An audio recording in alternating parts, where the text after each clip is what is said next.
اور ابھی تک جو ہے نا ہماری جیل جو ہے وہ ایک اچھے اس پر جو ہے نا جاری ہے سمت میں قیدیوں کی تعلیم و تربیت کے حوالے سے. مقصود الرحمان صاحب یہ بڑی اچھی بات ہے, بھی بہتر بنائیں. یہ بڑی اچھی بات ہے کہ آپ لوگ یہ کر رہے ہیں, لیکن مجھے ذرا یہ سمجھائیے گا کہ اس کے اندر آپ کی کاوشیں کتنی ہیں کہ ان کو مواقع فراہم کرنا, اور قیدی بھی ظاہر ہے کہ جو علم حاصل کرنا چاہتے ہیں یا آگے بڑھنا چاہتے ہیں وہی یہ کام کر سکتے ہیں, تو قیدی کتنے موٹیویٹڈ ہیں اس علم حاصل کرنے کے لیے؟ جی بالکل, اس میں اس طرح ان کی ہم نے وہ کی ہے موٹیویشنل ایک اس کو کیس کو ہم ان کو جو ہے نا ریمیشنز بھی دیتے ہیں. جو قیدی جو ہے نا مطلب ایک ایگزام پاس کرتا ہے تو وہ سبجیکٹ ٹو ہز سینٹینس جو ہے نا اس میں اس ریمیشنز ملتی ہے, اس کی قید میں اس کو چھوٹ ملتی ہے, اور وہ جو ہے نا اسی لیے قیدی اس میں زور و شور سے حصہ لیتے ہیں تاکہ وہ جلد یہاں سے رہا ہو کے چلے جائیں اور باہر جا کر اپنا کاروبار اور کر سکیں, اپنے بچوں کے لیے روزی روٹی کما سکیں. تو مقصود صاحب آپ کو لگتا ہے کہ اس میں خصوصی دلچسپی ہوتی ہے. اچھا یہ بتائیں کہ آپ ظاہر ہے کہ آپ اسٹیٹسٹکس بڑے میٹر کرتے ہیں, آپ لوگوں کی کاوشیں تو اپنی جگہ, دوسرے صوبوں کی جیلوں کے ساتھ بھی آپ کا کوارڈینیشن ہوتا ہے اپنے صوبے کی دیگر جیلوں سے کہ وہاں پر اس طرح کی کاوشیں ہو رہی ہیں یا نہیں ہو رہی؟ This is very important. ہاں بالکل, ہماری دوسری جیلوں کے ساتھ بھی ہے, پنجاب کے ساتھ بھی ہمارا وہ ہوتا ہے, کوارڈینیشن ہوتی رہتی ہے, اور صوبوں کی جیلوں کے ساتھ بھی ہوتی ہے, اور وہ لوگ بھی آئی تھنک کہ لگے ہیں اسی پیٹرن پہ, وہ بھی تعلیم و تربیت کا وہ کر چکے ہیں باقاعدہ پراپر ہو اس کا. بلکہ ہم نے تو ابھی انیشلی ان کے لیے اسکلڈ کا بھی وہ کیا ہوا ہے کہ ادھر ہمارے ساتھ 91,000 اسکوائر فیٹ ایک وہ ہے ایریا ہے, اس میں ہم ان کے لیے ایک لیدر وہ ایک انڈسٹری لگا رہے ہیں, اور دوسری جو ہے نا اس میں فیبرک کی, تاکہ ان کو ہم اسکل بھی دے سکیں, اور یہ لوگ جب قید جیل سے رہا ہو اس کے لیے تو آپ مبارکباد کے مستحق ہیں کہ اتنی ایڈوانس اپروچ جو آپ لوگ لے کر آئے ہیں کہ آپ نے پہلے, کیونکہ سینٹرل جیل میں لائبریری کا ہونا یہی سن کے اچھا بھی لگتا ہے کہ بھئی اچھا یہ بھی ہو سکتا ہے, اور اس کے بعد پھر وہاں پہ ہم نے دیکھا کہ 2434 لوگ ڈگری بھی حاصل کر لیتے. اچھا یہ بتائیے گا, جیسے کیونکہ آپ لوگ بھی چاہ رہے ہیں کہ جب لوگ یہاں سے باہر جائیں تو اپنی زندگیوں کو بہتر طریقے سے جی سکے, کوئی نہ کوئی اپنا کاروبار کر سکے, اور آپ نے کہا ان کو آپ اسکل بھی دے رہے ہیں. سو جب ان کو یہ ڈگریز مل جاتی ہیں, جب یہ اچھا پرفارم کرتے ہیں, کیونکہ اچھے کنڈکٹر ہم نے دیکھا کہ سزا کم ہو جاتی ہے, تو جب یہ ڈگری ان کو حاصل ہو جاتی ہے تو اس کے بعد ان کی سزا میں کتنی کمی ہوتی ہے؟ وہ تو سبجیکٹ ٹو دیئر سینٹینس ہوتی ہے. سپوز ایک بندہ 25 سال قید ہے اور وہ ایک امتحان پاس کر لیتا ہے تو اس کو جو ہے نا 1 سال سزا میں چھوٹ مل جاتی ہے, اچھا ریمیشن جس کو کہتے ہیں. ہاں تو اس لیے قیدی اس میں جو ہے نا خصوصی دلچسپی لیتے ہیں کہ زیادہ سے زیادہ لکھ پڑھ سکیں اور امتحان دے سکیں اور اپنی قید جو ہے نا اچھی طریقے سے. مقصود صاحب ایک اور چیز بتائیے گا کہ ایک تو یہ ہے کہ ایجوکیٹ کرنا خود کو, ظاہر تعلیم کئی مسائل کا حل ہوتی ہے, لیکن ساتھ ہی ساتھ یہ ہوتا ہے کہ یہ جو ایک کرمنل مائنڈ سیٹ ہوتا ہے جس کی وجہ سے یہ جرائم کا ارتکاب کر کے وہاں پر پہنچے ہوتے ہیں, اس مائنڈ سیٹ کو ہٹانے کے لیے, دور کرنے کے لیے, اور ان کو معاشرے کا مفید شہری بنانے کے لیے, اس کے لیے کیا آپ لوگ اقدامات کرتے ہیں؟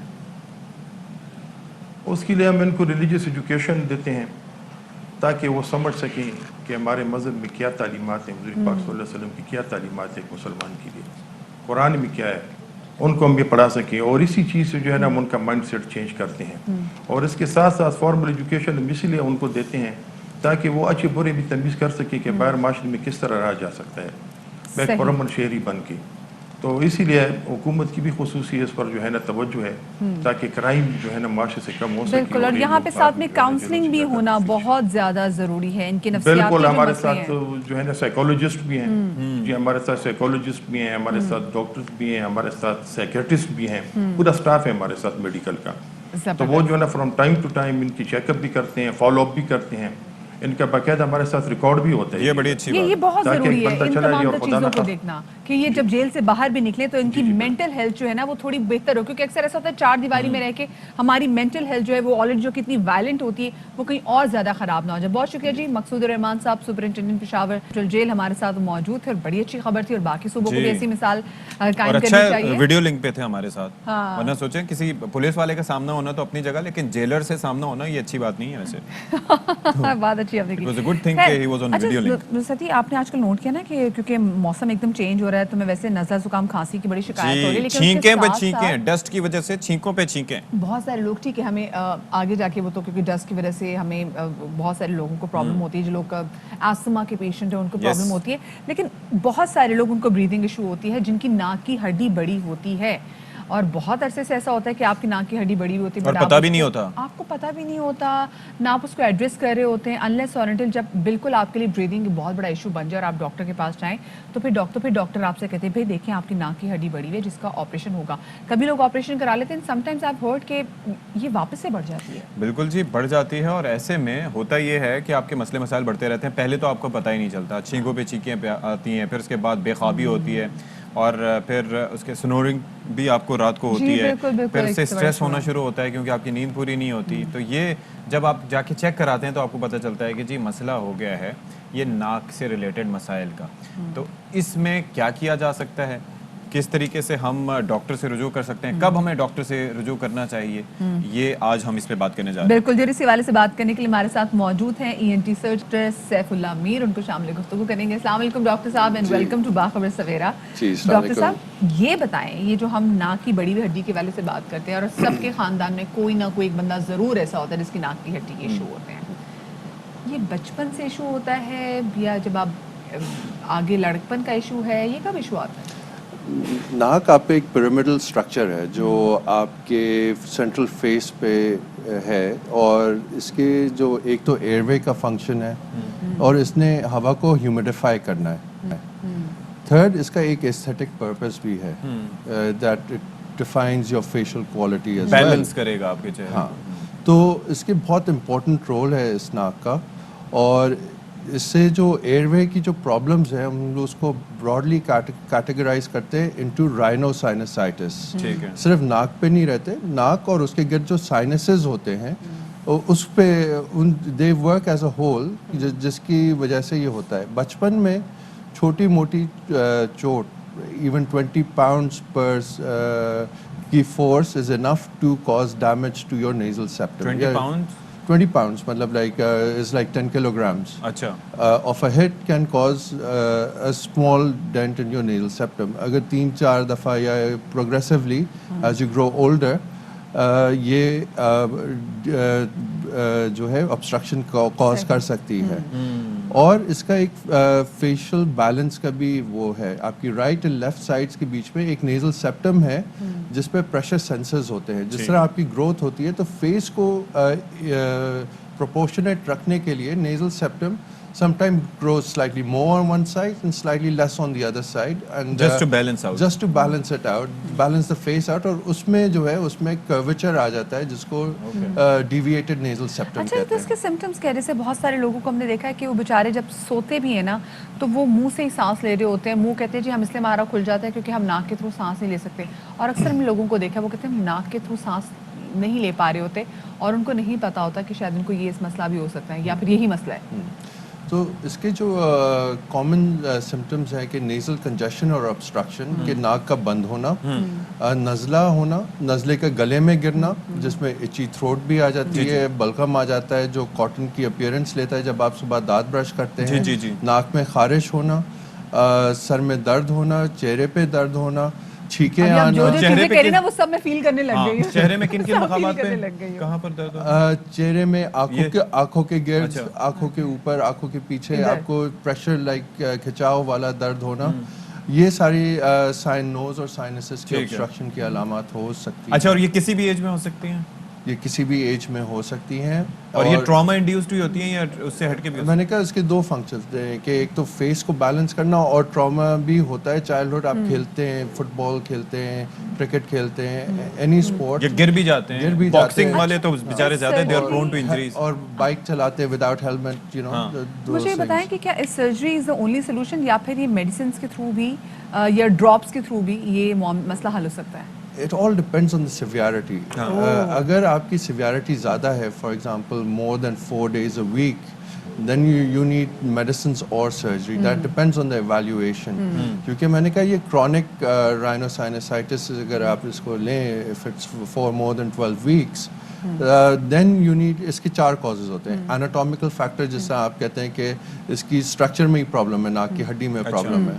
الرجک فیکٹر کی جس کو چھینکیں بہت آتی ہیں, تو اس میں سرجری اتنی ریکمینڈڈ نہیں ہے, بٹ پراپر ٹریٹمنٹ ضروری ہے کیونکہ ایز اے کمپلیکیشن اس کے جو ہے آپ کے نیزل پالپس ہو جاتے ہیں, ناک کی جلد کھنچتی ہے, اور الرجی میں بہتا ہوا نزلہ ہوتا ہے جو اسٹریچ کرتا ہے آپ کے نیزل میوکوزا کو, اور جب وہ پانی جمنے کی وجہ سے لٹکتا ہے تو پالپس بن جاتے ہیں, آپ کی سونگنے کی حس ختم ہو جاتی ہے. جس طرح So is there any certain age جس کا ہمیں ویٹ کرنا پڑتا ہے, کیونکہ بہت سارے لوگ جب ناک کی ہڈی کا بھی آپریشن کروانے کے لیے جا رہے ہوتے ہیں تو یہی کہا جاتا ہے کہ آپ 18 سال ویٹ کر لیں.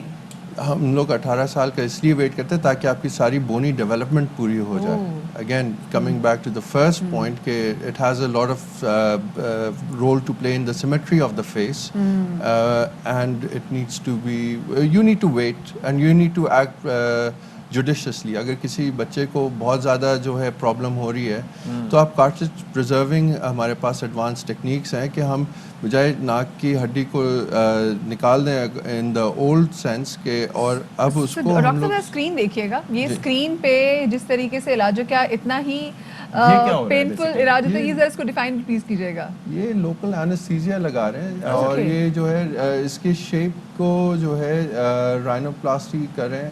یہ تو ریکنسٹرکشن, ہاں ریکنسٹرکشن کی طرف ہے تھوڑا سا, اور یہ ایئر وے سے یہ سانس اندر جاری ہے سائنسز میں. سو ٹھیک ہے, تو جو ہم ناک کی ہڈی کا جو آپریشن, مجھے ایک دم لگا کہ اچھا یہ کوئی ڈرل ناک میں جا رہی ہے کہ ناک کی ہڈی کو ڈرل کرے گی.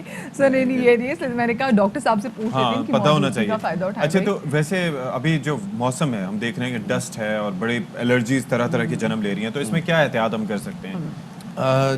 Taking steam is very good. آپ سمپل اسٹیم لیں اینڈ ناک میں جو ہے پانی بار بار ماریں, جس طرح وضو کرنے کا ایک وہ ناک میں پانی مارتے ہیں دن میں 5 دفعہ. ایک بہت چھوٹی سی بات ہے, مطلب ہم نے غور نہیں کرا, بٹ وہ اتنے امپورٹنس ہے اس کی کہ وضو میں وہ ہے, بیکاز کہ آپ اس میں you clean your nose every time you do it. Doctor صاحب کچھ لوگ آلیو آئل کا بھی استعمال کرتے ہیں, کچھ لوگ سرسوں کے آئل کے بھی ڈراپس دیسی استعمال گھی کا کرتے ہیں. بھی سننے میں آیا, دیسی گھی کے دو بیسکلی یہ جو آئل بیس وہ ہیں, جب بہت ڈرائنس ہوتی ہے, جس طرح ابھی یہ لاہور میں, پشاور میں اسموگ کا ایشو ہے. بیکاز اسموگ ہوتی کیوں ہے؟ بیکاز ہم لوگ جو ایگریکلچر جو جلاتے ہیں تو اس سے اسموگ ہوتی ہے, اور سردیوں میں وہ ہیٹ نہیں ہوتی, زمین گرم نہیں ہوتی تو دھواں اٹھتا نہیں ہے ہوا میں, تو وہ زمین پہ ایک تہ بنا کے بیٹھا ہوتا ہے.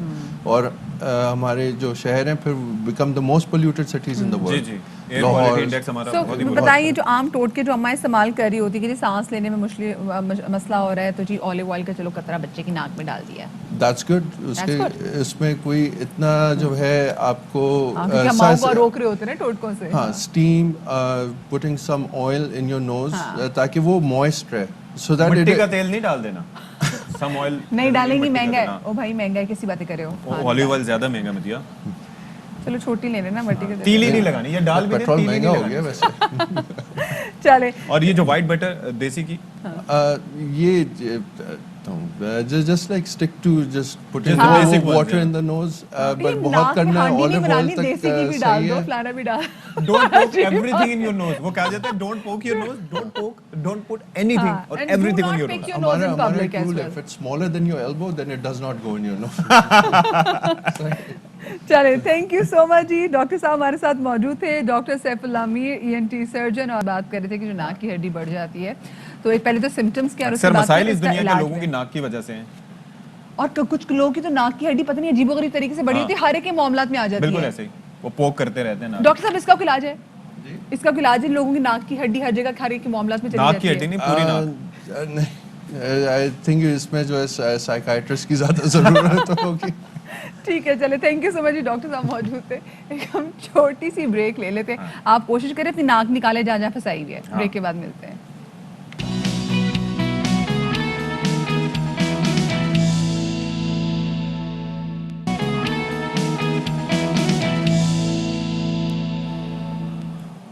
اچھا جی, ایک بریکنگ نیوز ہے یہاں پر, وہ ہے صادق آباد سے, جہاں چوک ماہی میں 9 افراد کے قتل کا کیس تھا, اور ایسے میں ملزمان کی گرفتاری کے لیے آپریشن کیا گیا اور ملزمان کے 8 مبینہ سہولت کار پکڑے گئے. جی بالکل, اور اسی حوالے سے مزید تفصیلات جانیں گے. ہمارے نمائندے زاہد حسین ہمارے ساتھ موجود ہیں. زاہد, مزید کیا تفصیلات آئی ہیں اس حوالے سے؟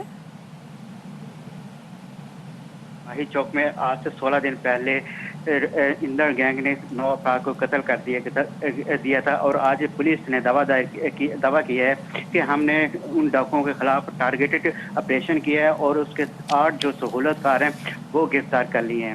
اور لیکن دوسری طرف علاقہ مکینوں کو کہنا ہے کہ یہاں پر کوئی بڑا آپریشن نہیں کیا گیا اور پولیس کو کوئی بڑی کامیابی حاصل نہیں ہوئی, صرف پولیس نے سہولت کاروں کو گرفتار کیا ہے.